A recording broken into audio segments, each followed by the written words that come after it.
Hello, everybody. I'm pleased to be here. My name is Sara Dolan. I'm the Integrated Resources Stewardship Manager here at San Juan Island National Historical Park and Eby's Landing National Historical Reserve. I'm actually here on San Juan Island, which is one of the islands in a large island archipelago that includes islands that are in Canada as well. So today I'm co-chairing the today's session, Parks as Cultural Landscapes, with my fellow NCCN colleague, Kim DiCenzo. Today's session will be about park cultural landscapes, using a holistic view by incorporating all the resources that form those landscapes, all those special places, the plants, the trees, the animals, the ecosystems, cultural resources, historical land use, and how those resources interact with one another throughout time in these very special places. So our first presenter, Emma Kortum, she had to cancel due to a sickness in the family. Emma is a natural resources technician with the Samish Indian Nation Department of Natural Resources. Her presentation focused on the recent surveys at Mount Young and Mitchell Hill, both found within the English Camp unit of San Juan Island National Historical Park. In her absence, I will speak very briefly about the nature of the study from the perspective of the National Park Service. Primarily, this project is built upon an existing multi-year cooperative agreement and partnership that the NPS has with the Samish Indian Nation, and it leveraged previous work by the Samish DNR of a similar nature at the American Camp unit that took place in 2020.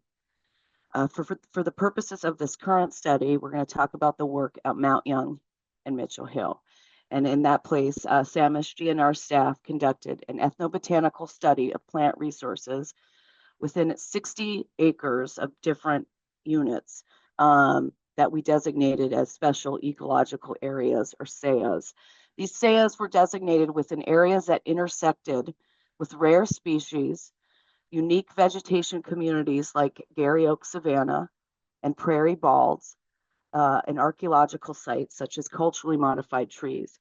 Designation of the SEAs also leveraged existing vascular plant inventories, vegetation mapping, and rare plant studies. So field work began in spring of 2024 with 2 field sessions. Primarily, field work consisted of Samish DNR staff conducting presence-absence surveys, walking through these 60 acres of SEAs, presence-absence surveys of culturally significant species that were found within those boundaries of each SEA. Samish DNR staff also are conducting interviews with Samish knowledge keepers, which focus on identifying Samish or Coast Salish names for plants, their traditional and contemporary uses, and ethnobotanical information on harvesting, foraging, gathering, preparing, and preserving those plants. Currently, Emma is working on writing the report of findings for submittal to the NPS, which will happen in the next couple of months. We're really excited about this. And the goal is to leverage that information to use as a guide for future management by the park to help and prioritize areas that may need focused protection and restoration. So I do have a few photos that I can share that Samish DNR staff sent me over the last couple of months with some other work that we were putting together. And so I would like to share some of that with you. Again, these are just a few photos.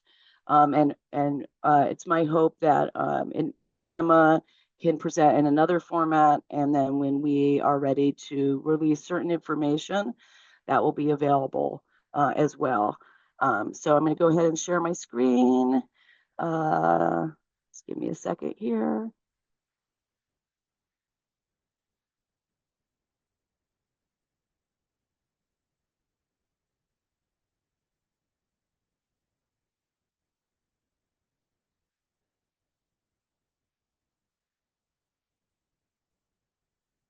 Okay, can you see the photo or is it in presenter view? Looks great. Okay. Um, so let me just go back. Sorry about that. This is a very old Gary Oak. That's part of that Gary Oak Savanna. Um, this is another area, so this is kind of looking downwards, and you could see beautiful prairie balds here that are intersecting with forested areas. This was a great photo. Prior to the surveys, the Samish DNR came and the Park Service and Samish kind of walked through some of these sayas. We also invited the Tippo, so she's there as well. So it was a beautiful day up there on Mount Young. A picture of the team. Again, just very lovely out there.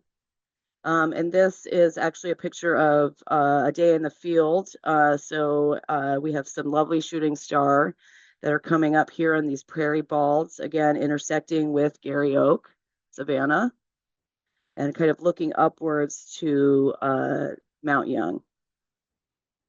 And again, some of these Gary Oak ecosystem savanna and these beautiful prairie balds. And that was my very quick uh, um, uh, presentation, and hopefully there'll be more to come from Emma at a later time that can be shared with the rest of you. Go ahead, Kim.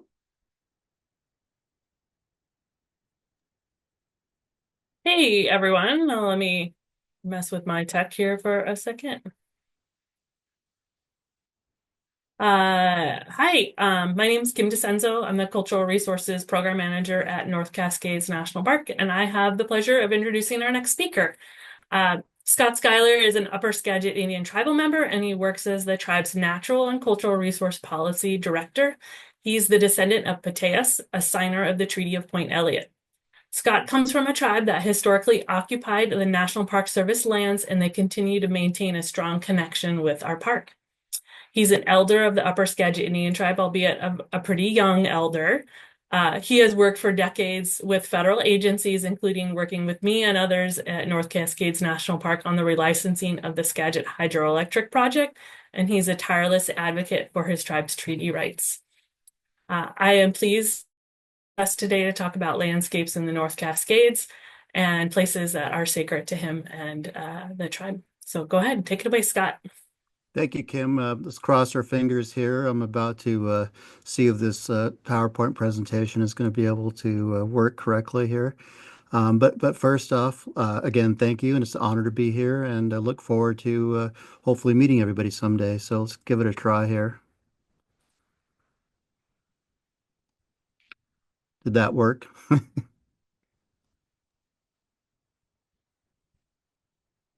Can you see that? We can see your PowerPoint. It's not in presentation mode yet. Let's see.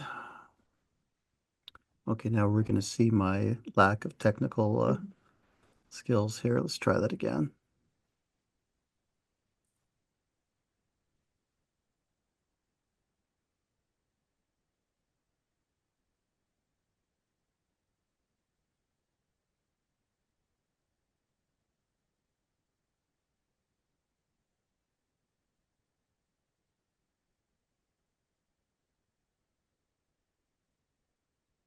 Are we good? It is thinking, perhaps. Sorry. Let's see. I don't think it's sharing yet, Scott. All right, let's try that again.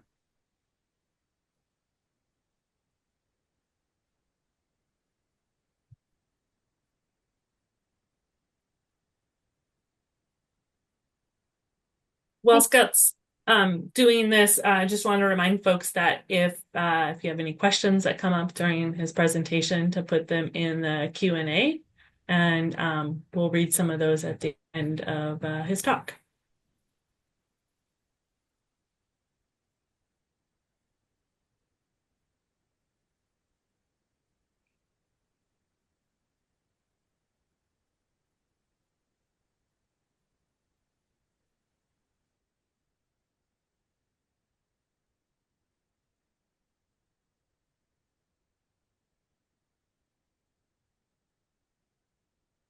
That show up? Yep, that looks great. Okay, great. Again, apologize in advance for any issues here today. But first off, again, it's an honor to be here, and I want to thank everybody. Like Kim said, I've been here quite a while. I've been working with National Park Service staff for going on 40 years, and I can't always thank you all enough and your volunteers for the work that you do and how professional and how good it's been and how things have improved over the years. I've also worked with the other federal agencies too. But first off, a disclaimer. The views that I express today are not intended to interpret any existing cultural resource laws. It's just Upper Skagit's understanding of the cultural landscape and our history of working with the natural resource staff of the Park Service and a little bit about our history that goes back quite a long ways again. And of course, the scope that we're talking about, most of you already know this, the Park Service system has a footprint in every state. All of these historical footprints, I guess, were once occupied by indigenous peoples that have a connection to the lands that the parks occupy today. So let's see if I can get this to cooperate.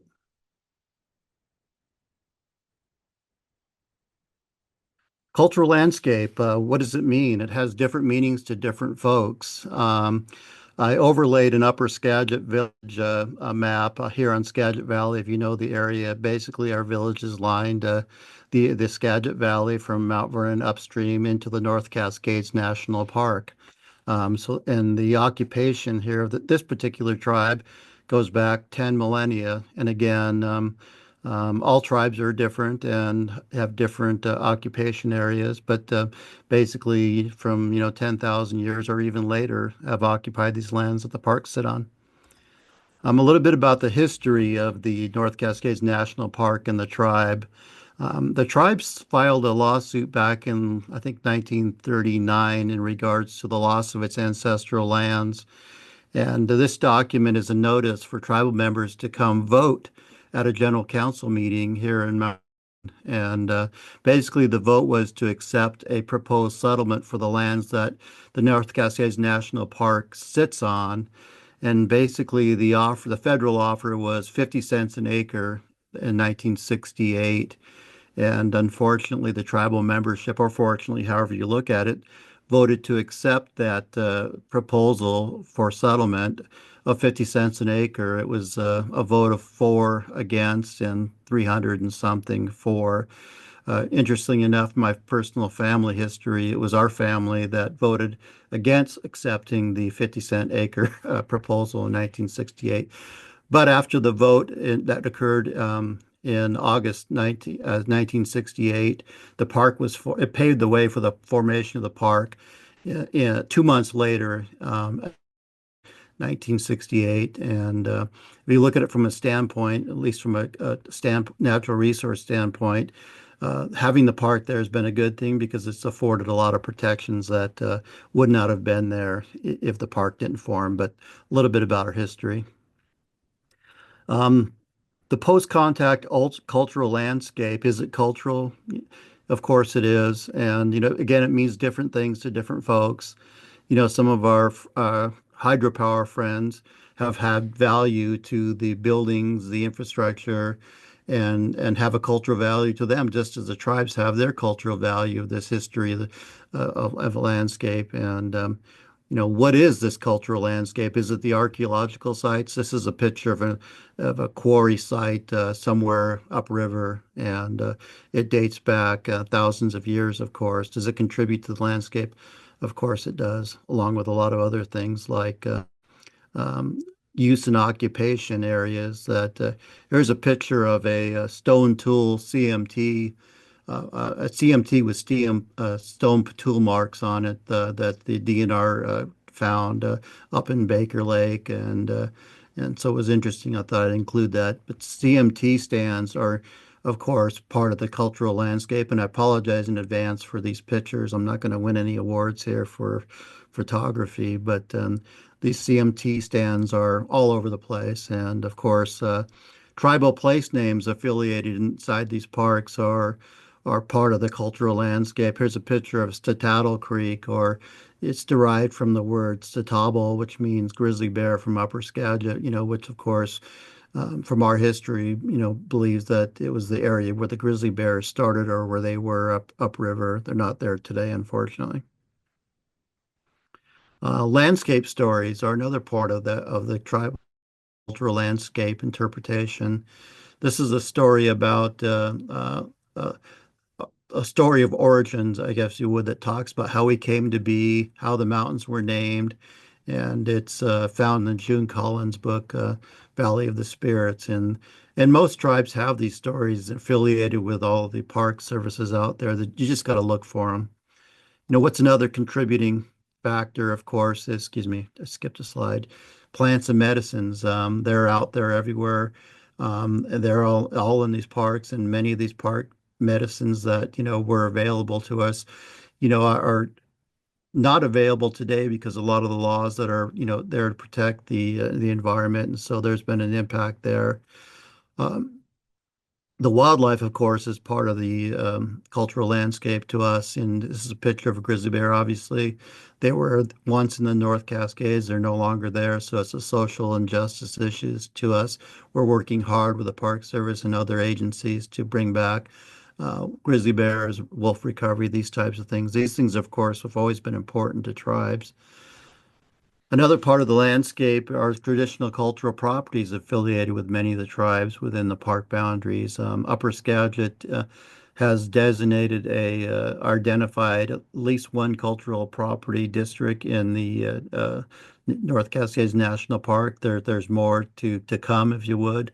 And it goes back to this deep history, dating back millennia, that we just have to quantify, again, these activities, these stories, and, what could be a traditional cultural property, many aspects, again, places of origin, religious sites. This is a picture of Baker Lake, and it's undesignated as a traditional cultural property, but it's a natural lake where our ancestors would gather sockeye, and that's a picture of some Upper Skagit men working on natural Baker Lake. What are some of the challenges we're facing today? I'd include a picture of my daughter there. Well, we're faced with a lot of changes right now with everything that's going on. Again, apologize for the pictures. Just the influx and use of all the people that are continuing to use the parks, and that's increasing every day. It's the environment and straining the park resources and causing impacts, if you would. And along with people, we're part of the problem. Tribal folks too is bad behavior. This is a picture of a historic cedar tree that was lit on fire through arson, I think last year, and we worked the Park Service to try to mitigate and save this tree, but unfortunately it was lost. This type of behavior, is going to continue, and so we have to work with law enforcement, Park Service law enforcement, Park Service staff to ensure that, we minimize the potential for the stuff occurring. This is a picture of another site where a looting of artifacts occurred. I don't know, probably 8, 9 years ago. It's been a while, and we work with law enforcement, Park Service law enforcement staff. The tribe allocated a large reward, if you would, for an arrest and conviction of the persons that promulgated the attempted looting. Unfortunately, it didn't generate any leads, so it was unsuccessful. But this type of stuff is going to continue to occur. And again, what can we do? What can we do to improve this situation that we're in right now? Let's recognize our limitations. Excuse me, take a drink. On the tribal side and the federal agency side, from speaking from a tribal side, our lack of infrastructure, lack of staff is always going to be a problem. We do, we're very fortunate in this time and that we live in to have funding available, but we still need to do better to provide enough resources available to make sure that we protect resources on cultural natural resources on Park Service lands. 106. there's a straightforward, statement about 106. However, state 106 gives us all the opportunity, tribal folks, to consult with park agencies on activities, but it really doesn't quite help in regards to addressing, some of these limitations that we have. And writing letters, consultation letters is okay, but however, I would encourage Park Service staff to always do better, do more, reach out, build relationships where possible. We're very fortunate to have such great staff to work here in the North Cascades. We've built these long-term relationships with the staff and throughout people's careers that date back decades. In fact, we actually hired a former Park Service staff that, after he retired, works for us today on cultural resources. And, I encourage people to start their tribal history education today, if possible, where you can. There's ethno-historical stuff out there that you can look at, because there are many, many tribes, and all of us have different affiliations in different areas. Many of us co-utilize different areas, but in the most cases, they were occupied by one individual group, and were very distinct and separate for the most part. Another good thing to do is work on MOUs. If you're able to build these relationships and understandings, let's institutionalize these things, so we don't have to, the next people that follow in our footsteps don't have to reinvent the wheel. If it's possible, develop these MOUs, that how we interact, what our understanding is of how, things need to be protected. Also identify opportunities for funding that we could both utilize. Law enforcement is a big thing for us. We'd like to see the law enforcement for the Park Service fully funded. Again, with the influx of people, it creates problems, and people need to be watched, if you would, and just have patience. Things may feel like things are going slow on the tribal side. But the reality is, we're all subject to our own bureaucracies, and we work differently. Again, only speaking for Upper Skagit, we only have a, a staff of one to do cultural fisheries and wildlife all at once. So some things may get missed, excuse me. But when you do send out consultation letters, uh, don't think that they're not getting read. They're getting read, even though we may not respond to them. But we spend time trying to focus on, what's in front of us right now, and we're focused on addressing stuff in the North Cascades National Park. So just be patient with us. I think we have the same goals and objectives the tribe does with the Park Service, and we want to preserve, we want to protect, we want to enhance. And separate and from apart from that, we want to protect our history, and again educate the public and Park Service staff about this rich history. Again, this is just about Upper Skagit history, but again, all tribes have affiliation with various parks, and that they have their own rich histories that I'm sure they'd like to share and get everybody to understand. So with that, again, I want to thank everybody, and thank you. Yeah. Thank you, Scott. Thank you for giving us your time. I have a couple questions for you, if we could start off with that. Yes, Okay. please.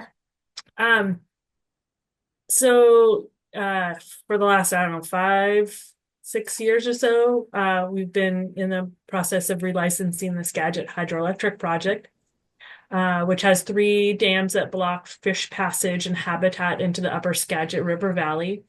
However, that seems promising, like it's on its way to changing.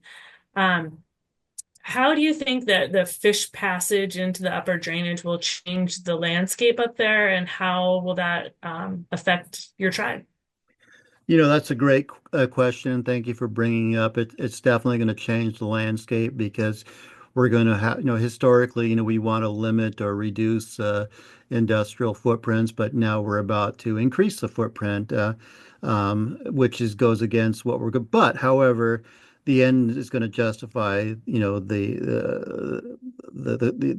what we're trying to do here.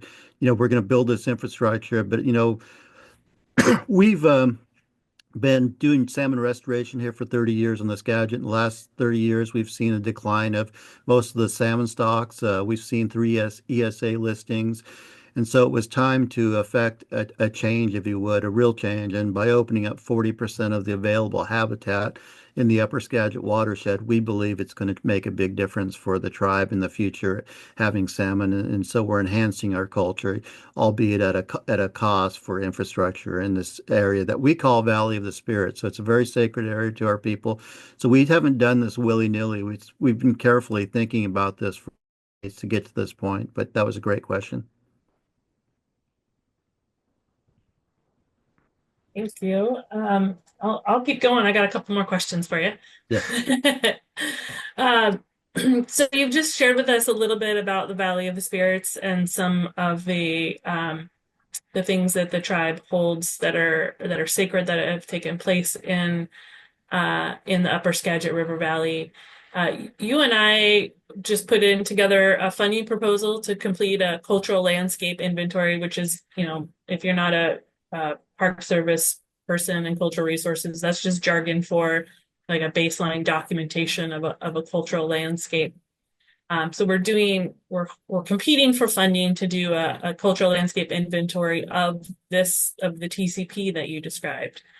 The extent that you're willing to share, what sorts of things do you think that this new documentation will cover or will document that weren't fully kind of explored in the previous work that was done for the TCP?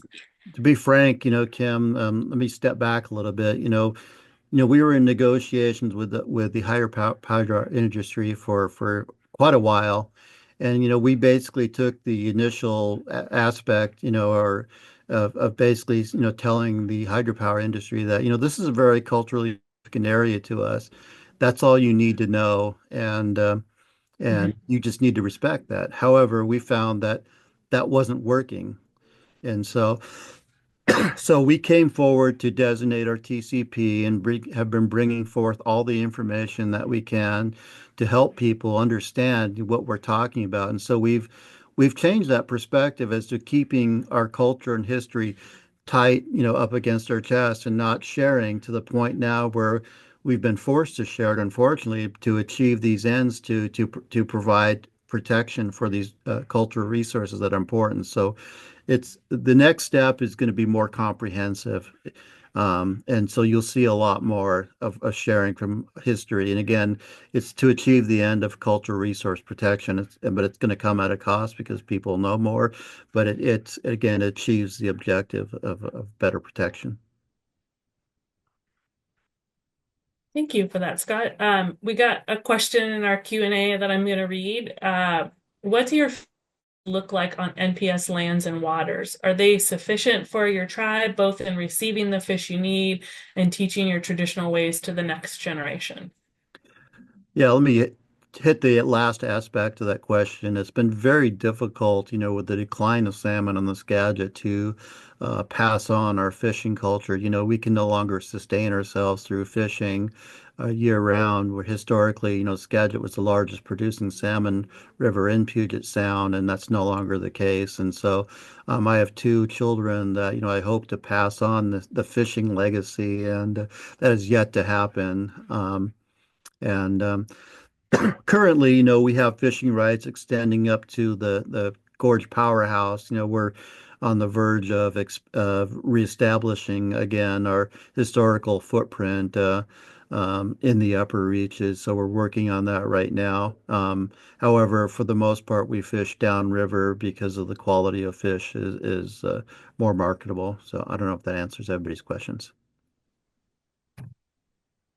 We're getting some more questions in. I'll read for you. Are tribal youth excited about working with your team in the NPS? And what have been ways to get your next generation excited about being invested in their history?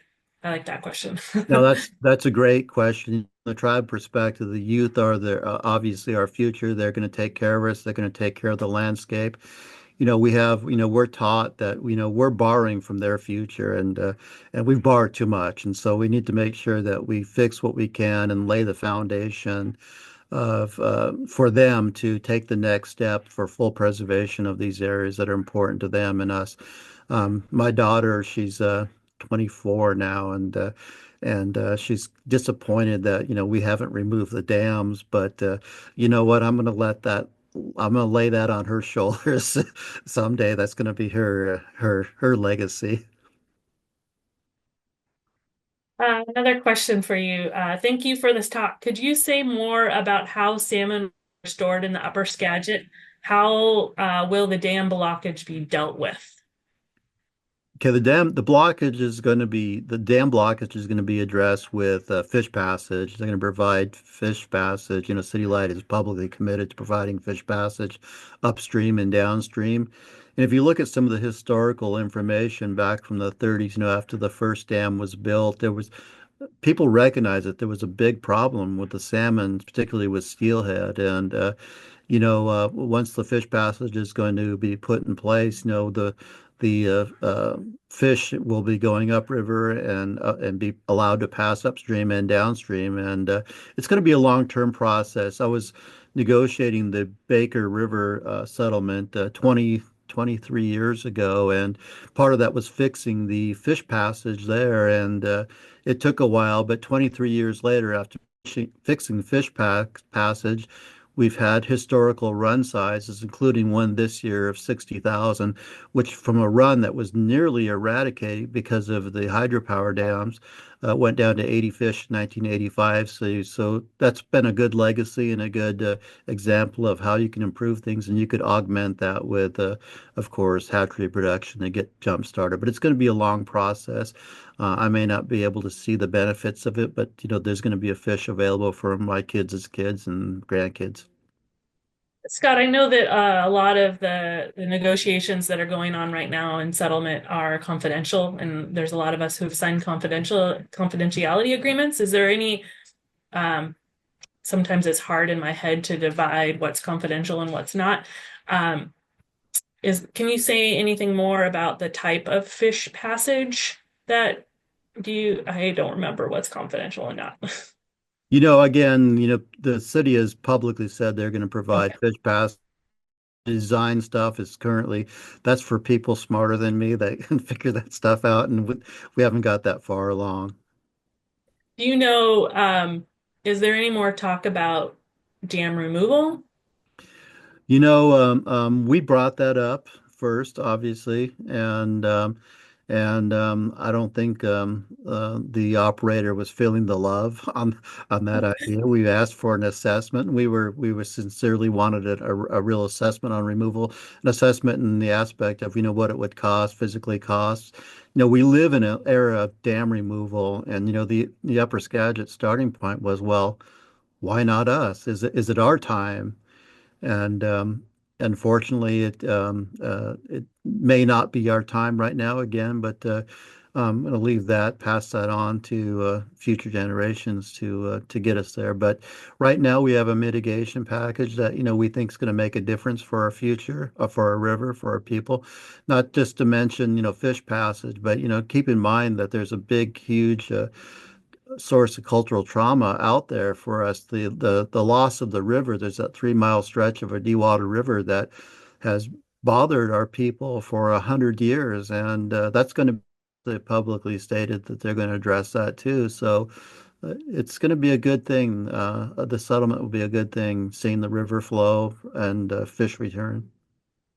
And just to add to that, for the folks that maybe aren't as intimately tied to this landscape as maybe we are, what Scott's talking about is the lower dam, the water is funneled through an underground penstock, and so the river there is absolutely dry, well, except for some trickles that come in, but there's just a dryish water, a channel where the river used to flow for about 3 miles. It's very, in my opinion, unusual.